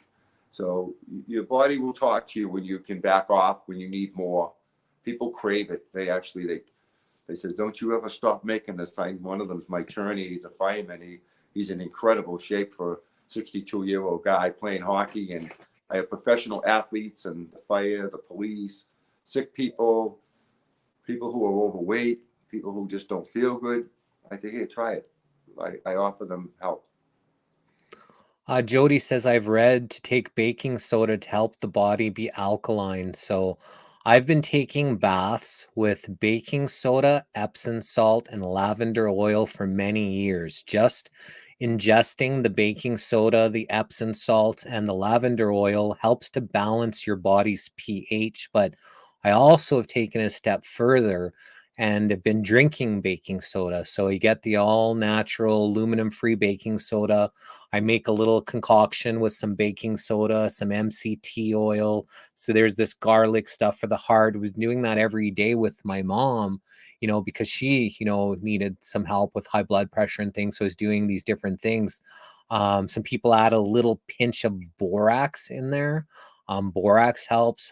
There's food grade hydrogen peroxide, where you can add that. I was adding that into my bath, food grade hydrogen peroxide and CBD bath bombs and all kinds of stuff, because your skin is your biggest organ in the body. So, some people, when I put borax into my drink, I felt it. It was a little bit, whoa, it was like, I could feel it. So I rather, instead of drinking the borax, I'd like to put it in my bath when I have baths. It kind of got really hard for me to have baths towards the end of my because I just got both my legs cut off, and they put new hip joints in my legs, so they reattached it with new hip joints. And so that's I've tried all kinds of things with the borax and the juicing and all kinds of things throughout the years, and my cartilage was bone on bone, I believe, from some travel injections that I got about 13 or 14 years ago, targeted the cartilage in my hip joints. And they tried to say I had spondyloarthritis, but spondyloarthritis would mean deterioration of my spinal cartilage as well, and my spine is perfect. The chiropractor looked at my thing. He says, I can't believe your hips are the way they are, the way your spine is. Your spine is basically perfect. So it's not what they said it was. I think something attacked my hip joints, but I also lived a wild, crazy, active life, dancing for 13 straight hours and playing basketball and, all kinds of crazy stuff that could have had that happen. But I wasn't able to figure out a way. I was trying to wait for stem cell therapy on my hip joints before I got them cut off, but I didn't have the money ever to be able to do the stem cells. So I just thought there was, because of this last 3 years, there was a open window, and I just got it done. So I'm just in the process of recovering from that now. Yeah, I'm sorry about you had to go down that road, huh? Yeah. Well, I find out that glucosamine chondroitin with MSM, large amounts of that. Took that for years. I took that for years. I took I tried everything. I took turmeric, high doses of turmeric, high doses of glucose chondroitin, glucosamine. I tried all kinds of stuff over the years. That's been really got me into my health and wellness journey. I think you pressed mute there, Ed. I think you have to unmute yourself. You're on here. Let me see if I can unmute you. You're muted right now. Whatever you, yeah, I'll have to unmute yourself. No, you're still muted. So there's still there should be a button that says mute. I'm not exactly sure. So when you were touching your phone, yeah, there you're unmuted now. Sorry about that. No, that's okay. I was hoping nobody called while this was going on because I'm using my phone, and All good. but I'm glad I figured it out to get back on with you. Thank you. Yeah, this is going great. So, like there's a lot of things in balancing the pH, getting rid of the mucus, some of the important things. And again, that's why fasting, you get rid of these toxins. And like I said, I did lots of fasting over the years. I did everything. I couldn't figure out a way how to regrow my cartilage. Some people say it's possible. Some people, I've talked to lots of doctors in the families that said that's not possible to regrow the cartilage, to move the bone, that's bone on bone, to stick cartilage in there. So I just decided to go with the hip replacement, and so far so good. I'm starting to feel, it's the very little pain. Well, hopefully I'll be playing basketball again here soon, and my life will, take a good turn. And I think during this time it was important for, because a lot of people are afraid of the hospitals, are afraid of doctors, are afraid. There's still good doctors out there. There's still reasons for doctors, just not the chemotherapies and some of these other drugs and medicines. They didn't try to put me on any drugs. When I first got diagnosed, they wanted to put me on these horse pills, take 2 in the AM, 2 in the PM, and take anti-inflammatories. I took that for maybe 4 or 5 months, but they said I had to take blood tests every month to make sure it's not harming me anywhere else. Mm-hmm. And I was like, you know what? Why the heck am I going to be taking something that could potentially be harming me somewhere else? And that was it. Stopped all those things and just been trying to learn and do natural things, ever since. Well, that's great. I tell you one thing, you probably healed a lot quicker than most people by having a strong immune system, and with your diet and everything. You probably have to cut your fingernails once a week or every 10 days. This is what happens. So that means that the red blood cells are remultiplying from proper nutrients, and your body is like going after bad cells if you have a good diet like yourself. And I can't believe how fast my nails grow, which that's a good thing, I guess, from the red blood cells probably remultiplying, Yeah. I'm not a doctor, but I'm trying to learn as much as I can. My fingernails and my sideburns grow like weeds, and my fingernails grow, and I'm always having to cut my sideburns and cut my fingernails. It drives me bananas, but yeah. And before my surgery, so one of the big things when you go for, hip replacement surgery is the infection, is what you have to worry about, things getting infected.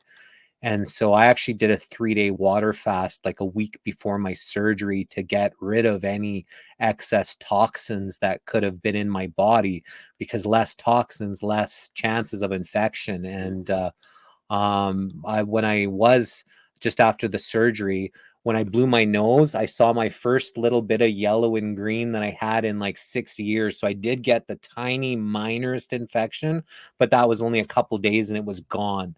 And I didn't accept any blood products because they couldn't tell me that they couldn't give me vaxxed blood. So I had to refuse all blood products. So there was a chance that I could have died on the operating table because I wouldn't let them put any blood products in me.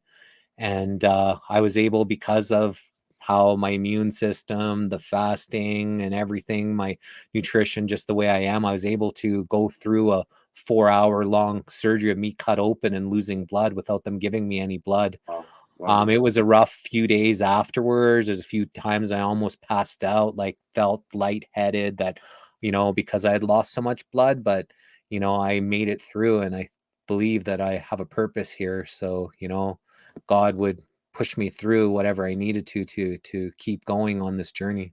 Amazing. You're helping out so many people. I love watching your program. I'm hooked on you now with the guests that you have, and with your story also. When you were texting me about that incident you had when you were stabbed when you were younger, to survive something so traumatic. I've seen it before, but it was pretty horrifying to see someone getting stabbed, and I couldn't imagine it being me, like you had that experience. 12 Made you a better times. person, huh? Pardon? It made you a better person. Yeah, it certainly did. And I, like you, I saw my body. I was outside of my body. I saw like 10 doctors and nurses around me on the operating table as I floated away. So I knew I left my body at the time. All I know is I felt as I was leaving, I felt peace. I felt warmth. I wasn't, I wasn't afraid, even though I saw myself lifeless on the table. I wasn't afraid at all. And then I woke Yeah. up the next day in the hospital and in the bed, and then the nurse was in my room, and she's like, I'm so glad you're awake. And I'm like looking around, and I'm like, I need a cigarette. This is when I still smoked cigarettes, and one of the stab wounds punctured my lung. And Yeah. so I had a chest tube in me, and she's like, oh, you can't, smoke. She's like, you got a chest tube in you, and you just went through this ordeal. And I said, look, lady, if you knew what I just went through, and I'm still alive here today, a smoke isn't going to kill me. And so she's like, if you want to smoke, you're going to have to go do it yourself. I'm not going to help you. And there was me, got up and got out of my bed, went through my stuff, I had my little bag that I had, my money bag. I had a pouch, and I had my smoke, and I went and had a smoke. And, Sure. some guy there, he showed me the cancer place, and then I found the place where they were smoking weed. And so the whole time I was in the hospital, I was just smoking weed the whole time while I was recuperating from this crazy ordeal that I just went through. But yeah, I saw my lifeless body. Like, I had an out of body experience as well. Yeah, it's amazing, isn't it? It's pretty peaceful. I'm not afraid to go down that road. When I need to be here to help out a lot of people in the future, but whenever it's God's plan is in my life, that's what's going to be. And I know it awaits me. I know it awaits us. It's amazing. It's so beautiful. So it was a wonderful opportunity to be with you today, Jesse. I'm not sure if you did hear my story before about what happened to me during that time, but I heard the voice of God.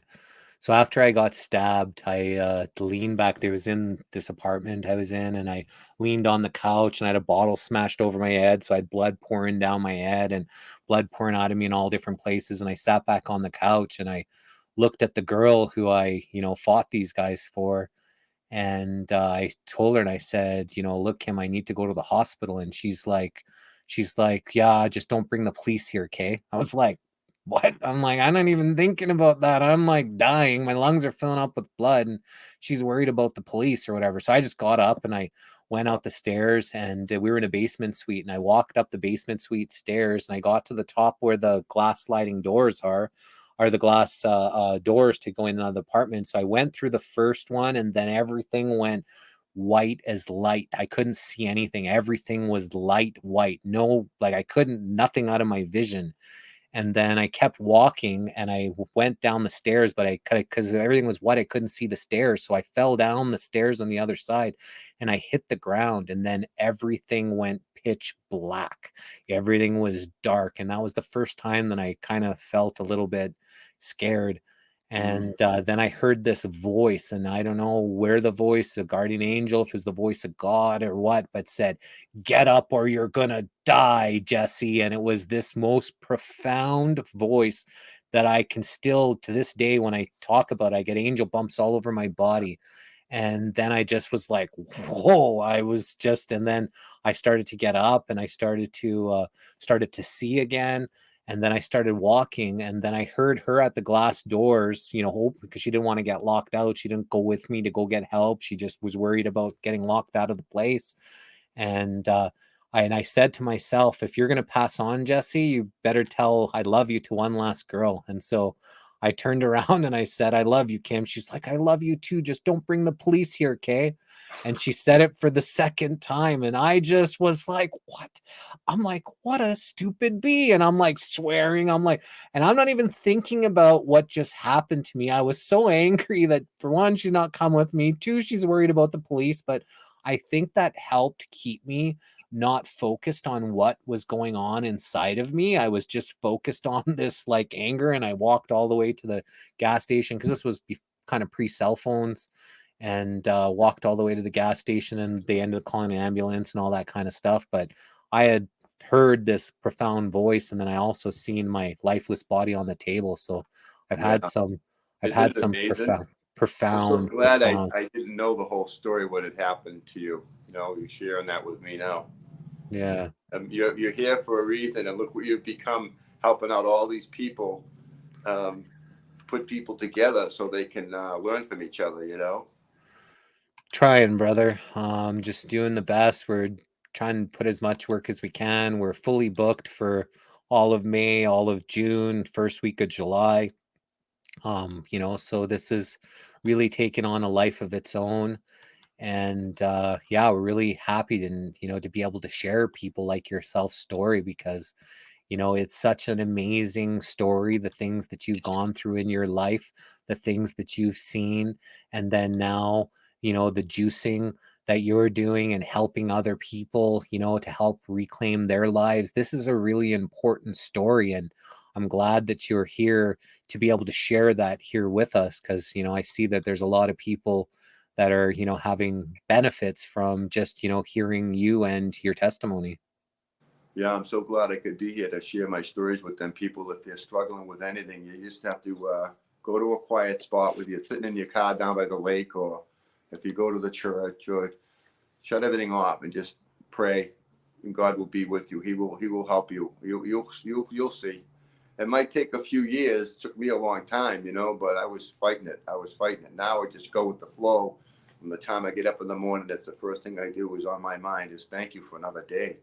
Because I could have gone in my sleep with all my accidents and injuries and traumas, and I can't believe every day on my mind all day long is I don't really listen to the music. I do maybe 20 minutes, an hour a day if I'm working, but it's always in communion with the higher power to give me the strength, to give me the patience, to help me financially, to, I just got through doing 14 years of college and 14 years of child support. So that's enough to hurt anybody's retirement. I would never want to retire anyways. I'll be working until I'm 90, I hope, helping people out. Oh yeah, well, the way you look and the way what you're doing, 90, no problem. I think that if we do have proper nutrition, and if we start eliminating these poisons out of our air and waters and foods, and I think that living to hundreds of years is even potentially possible here, because I can't imagine a better place than here. As crazy as it is to some people can't wait to get out of here. Some people think that this place is hell, but to me, this place is heaven. It's like the Garden of Eden. It's the most amazing. You've got the freedom to touch, taste, smell, to love, to experience, to have relationships, to go on adventures and things. And I don't know, I felt peace on the other side, but maybe you don't have the freedom that we have here to experience like we do. And I'd like to enjoy this place and stay here for as long as I can, and help as many people and connect with as many people as possible, and just enjoy this journey while I'm still blessed to be here. It's amazing what you're saying. It's so true, though. So you give thanks every day to God that He's with you, and if you experience some tough things in your life, and you heard that voice, and it's true. It's for real, and this is heaven on earth. It's all about how you make it, and forget about the negative thinking and the negative thoughts. Just keep going forward with being around positive, uplifting people. And there's people that don't want you to do good. There's people that want to bring you down to where they're at. And I remove myself from all negative people. I just want to be around uplifting, and I do listen to the negative people, but it's so obvious that they're in a lot of pain, So I try to redirect their conversation into more positive and happy things, and then when it's over, they're happy. 100%. So Taffy's saying, question, I've heard we're supposed to have like magnesium 400 milligrams daily in our body. Is this true? I'm not a doctor. I just have done a lot of research. Almost everybody is magnesium deficient. So getting magnesium into your body is really important. Is it good to do it in pills and in supplements? I don't know, because, I was taking a whole bunch and it was starting to hurt my kidneys, and I was taking all these different supplements together. Magnesium you can get into your body by taking an Epsom salt bath. Epsom salts are filled with magnesium.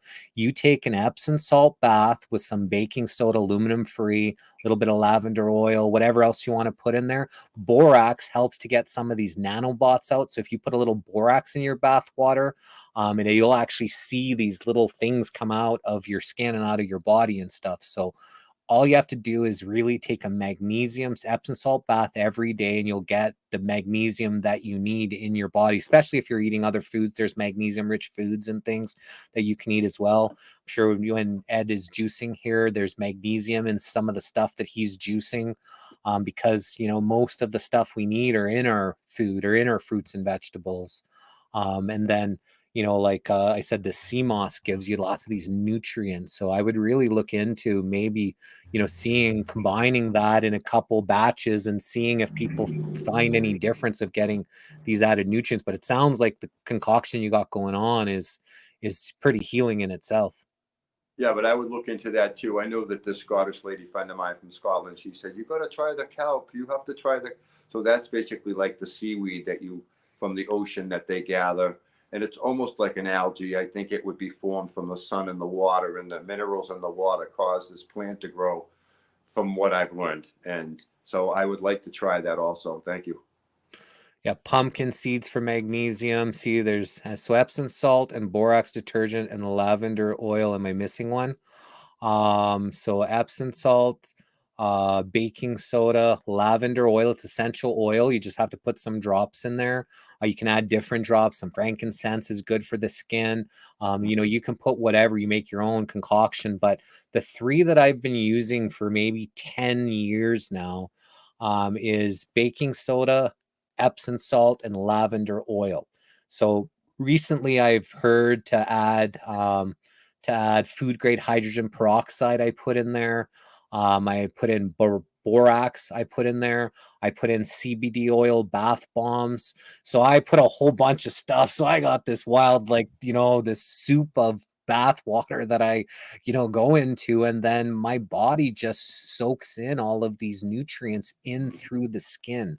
Right. And then, as well as vitamin D, you should be getting that. But, again, the vitamin D source is not always sourced from the best place. So you could be taking vitamin D every day, but you're taking some stuff that may be a little toxic because, there's no regulations on these nutrients. They want to regulate it, but the people that want to regulate it are not that good in itself. So it's in a balancing product there. But the best vitamin D you can get from the sun. Get some sunlight every single day. Try to go get some sunlight. If you can, sun is out.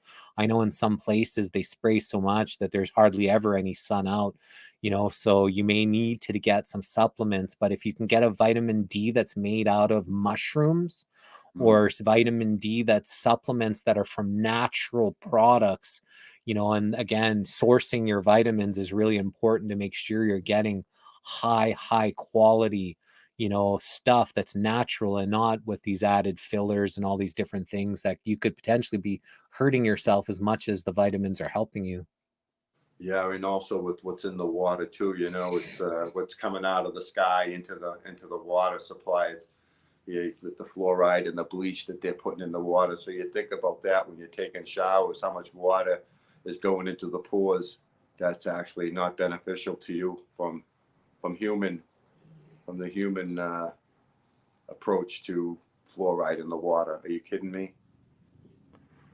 Yeah, and you're bathing in that fluoride water, you're showering in that fluoride water. You're, even though you might be filtering your water, drinking clean, good water, which you shouldn't be drinking this fluoridated water, but you're still bathing in it. You're still, so I'm actually looking and getting some shower heads that have natural fluoride cleaners. They've got some crystals and beads and things. So that's what I'm looking at, currently right now. Taffy's asking about lion's mane mushroom is amazing. So it helps with the brain. It helps with a lot of, your neural functions in the body. So getting lion's mane is great. I personally am not an advocate of coffee at all. I know they're trying to put coffee into people for a reason. The coffee isn't the best thing for people. You see a coffee cup or a coffee commercial or a coffee scene in almost every restaurant or movie or whatever. That's that subliminal programming to get people to drink this coffee. But they have this thing called mud water that I've been seeing everywhere. And I've even had some people that have tested this out and said it's amazing and it tastes good. And it's made from all these different mushrooms. So it's the same as drinking the coffee, but it's made with some, they call it mud water because it's like kind of dirty. It's a really fascinating name to call it drink mud water. But, apparently it's made from all these different healthy plants, and it kind of does the trick that coffee does, gives you that energy boost that coffee would give you without having to put that toxic coffee bean into your system. Yeah, I've been mushroom picking since I was 4 years old. So I learned all about mushrooms from my grandfather. So we'd go into the woods and we'd get the ones that grow in the pine groves and then the ones that grow on the oak trees. So we would, every year I get enough mushrooms that I preserve them and they last me all winter. So mushrooms are very beneficial, as you well know. They have all these different assortments. It's amazing, 100%. So you've heard of the lion's mane then? I have not, to be honest with you. I just know the mushrooms that I grew up to have the eye for. And, they say if you put one of my uncles, he was telling me, the doctor said, just take, if you don't recognize the mushroom, when you parboil it, just take a little piece and chew a little piece. And if you don't get an upset stomach, take another little piece. So that's how we learned how some mushrooms we weren't sure about. We would take a little piece, and if we didn't get an upset stomach, we'd have another. It's not a good way to test something, but they used to say you can put a silver dollar in it. If the silver dollar turns black, that means the mushrooms are no good. Or if you throw a garlic in with the water with the mushrooms, if the garlic turns black, the mushroom's no good. But I just go after the ones that I see on the oak trees and around the pine groves. Yeah, well, so one thing now, once soon as my hips get better, I want to start going through walks through the forest and do some foraging.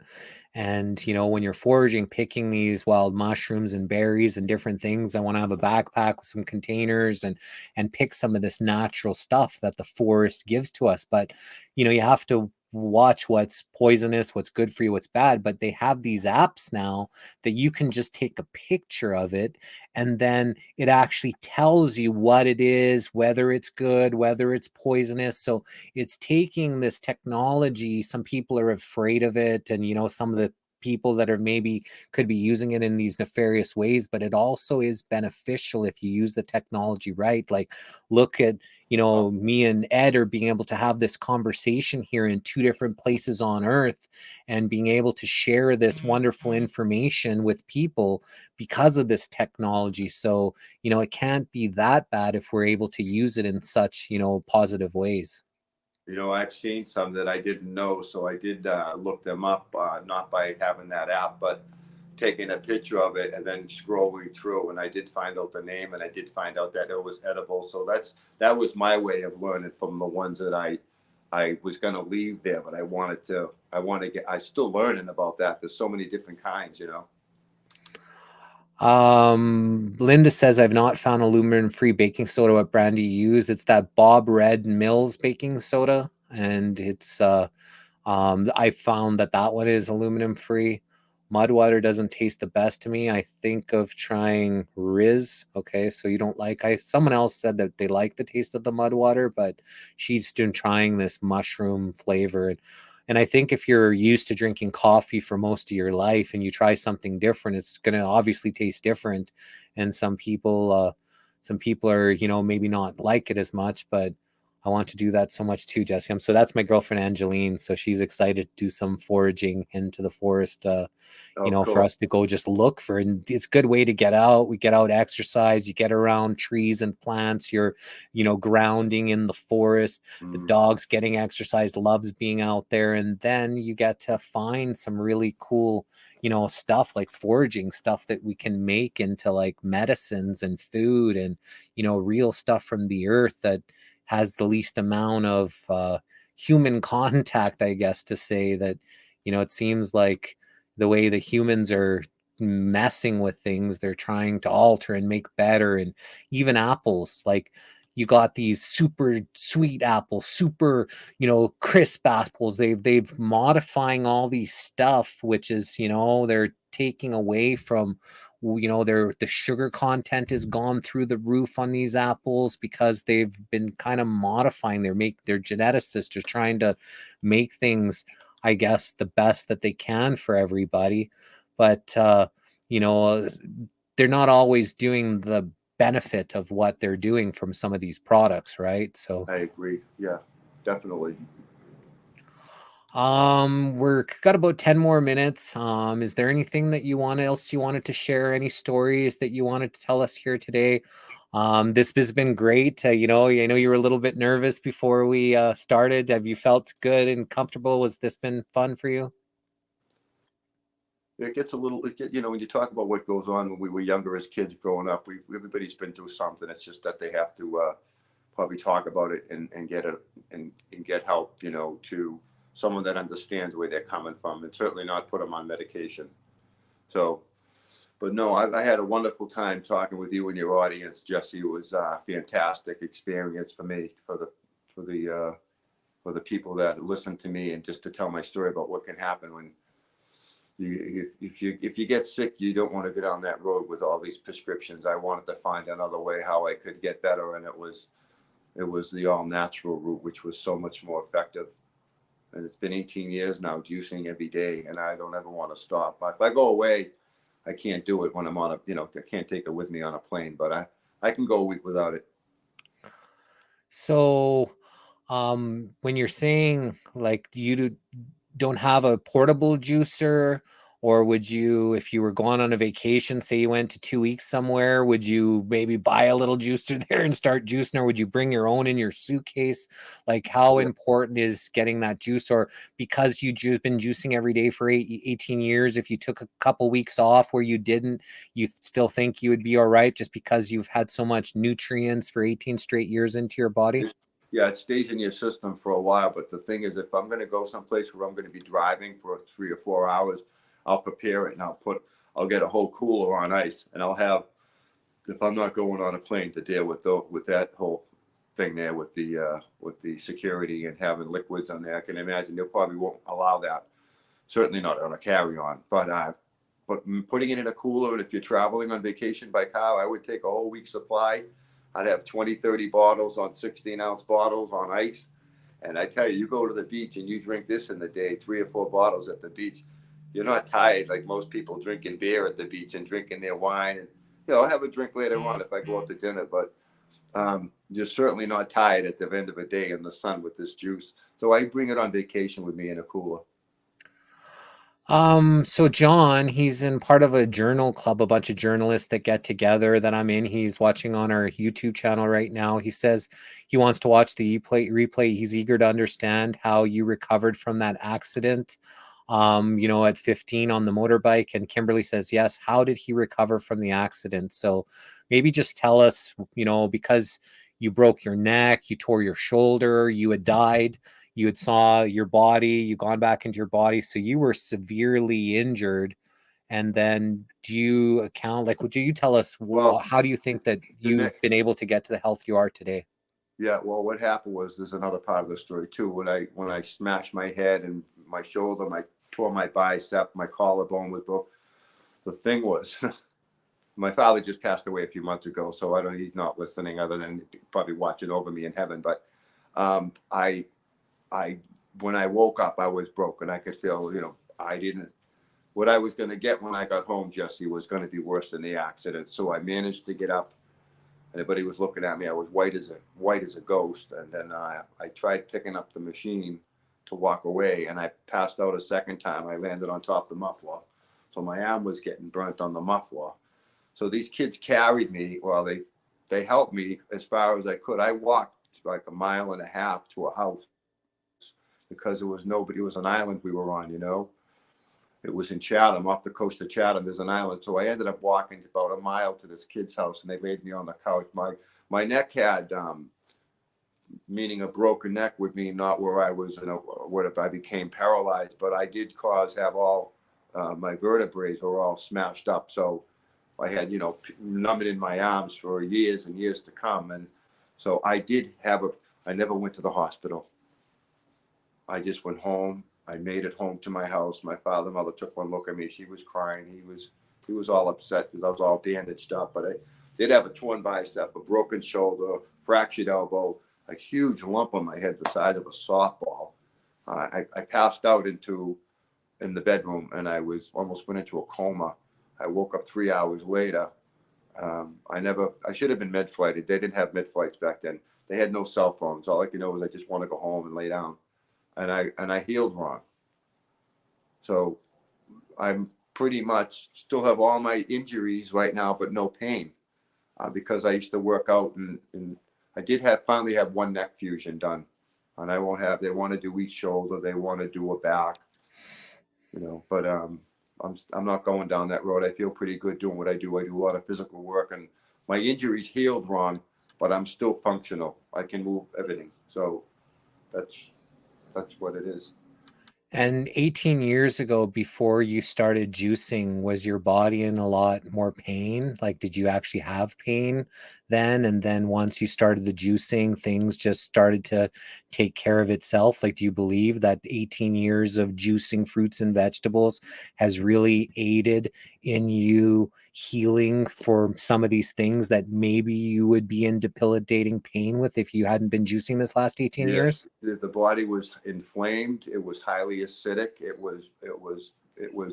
needed to be repaired, not from medications, but from my body was depleted. Yeah, it was depleted pretty good, where I could feel every ache and pain in my body, and now I have no more pain. I think it's by the grace of God, but I have no more pain in my body at all anymore. Maybe my hands are a little stiff from doing construction work, putting up sheetrock and cutting wood and painting. I'm up on a ladder painting. I can do everything. And but I was in a lot of pain before I started repairing my body. With juicing definitely was the answer. And you also, John, if you do watch the replay, Ed was talking a few instances that he had with Jesus that's helped him through some of his pain and things. So you attribute it to, God or to Jesus helping you to have less pain as well? You're asking me? Yes. Yeah. A miracle. Yeah, I've been saved by the grace of God. Yeah, maybe stress in your life will make you have a lot more pain than if you're not at peace, but I think with proper. He's probably getting a phone call that seemed to happen. Now you got your phone call again, right? I got rid of him. Can you hear me? Yeah, we can hear you. So yeah, I mean, it's people are calling me for appointments, and I put the phone on silent, but did you hear it ring?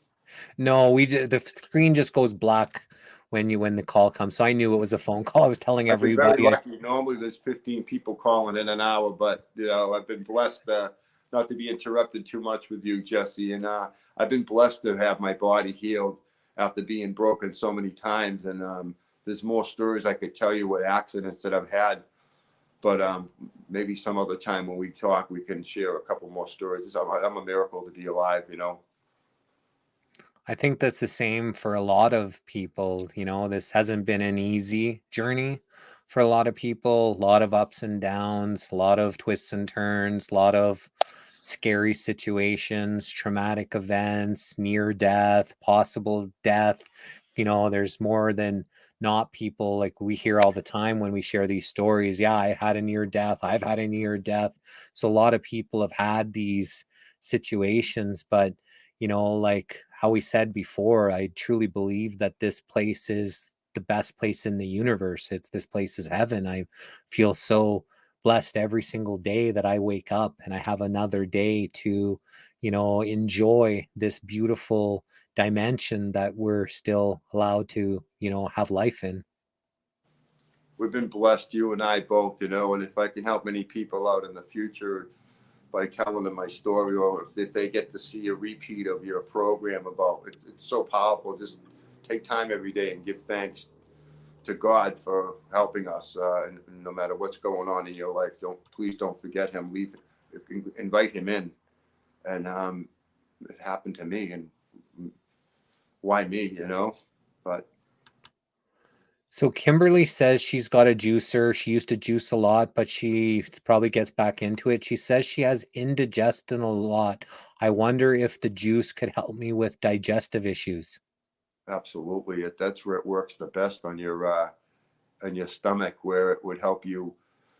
It would help you for people that have bloating and have a hard time going to the bathroom and stuff like that. This goes right in and starts going to work on your intestines and your colon and your immune system, boosting your immune system, where you won't be easily get colds as easy. And if you buy lots of fruits and vegetables, you don't know what to do with them.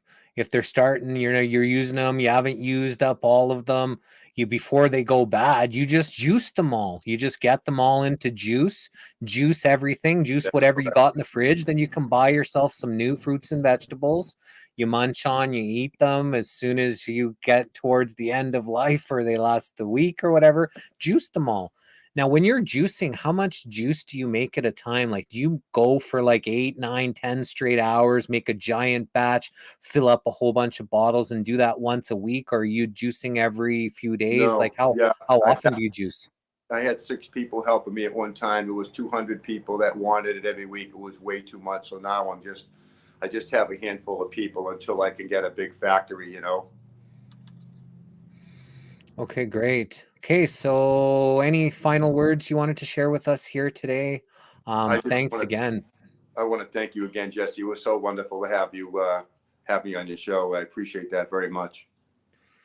You're most welcome. Well, may the source be with you. It sounds like you've got protection, you've got guardian angels, you got Jesus with you. So you're doing good, brother. May the source always be with you. Thanks for sharing your stories, sharing your testimony, and just sharing, yourself here with us today here on The Missing Link. Thanks everybody for all your likes, comments, hearts, shares, and stars. We appreciate all of your love and support. May the source be with you all. I'm going to be taking an hour break, and then we're going to be back here on The Missing Link for a 3 to 4 hour panel of about 10 to 11. I think I invited 12 people. I invited too many people, but I think we can only have 10 people on the panel at a time. So there may be times where I'm not going to be in it, and I'm just going to let them talk, because I invited so many people. But we're doing a panel today on The Missing Link. It's the Lights of the Round Table on The Missing Link. And it starts at 4 p.m. Eastern Standard Time, which is 1 p.m. Pacific.